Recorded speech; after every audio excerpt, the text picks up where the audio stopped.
வெள்ளை பொண்ணு என்ன சாப்பிட்ற? முறுக்க சாப்பிட்ற?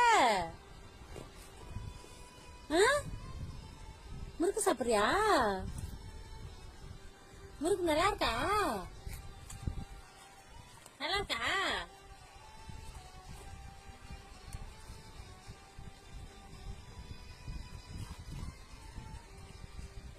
முறுக்கு எடுத்து கொடுமா. ஒரு முறுக்கு ஒன்றும் எடுக்கல. நீ அப்படியே இது பண்ண வேணாம். நீ பிள்ளைக்கு முறுக்கு மட்டும் எடுத்துக்கிடு. இங்க எங்க வா, தானே இங்க வா. அவகிட்ட போவாத, அவ தரமாட்டா.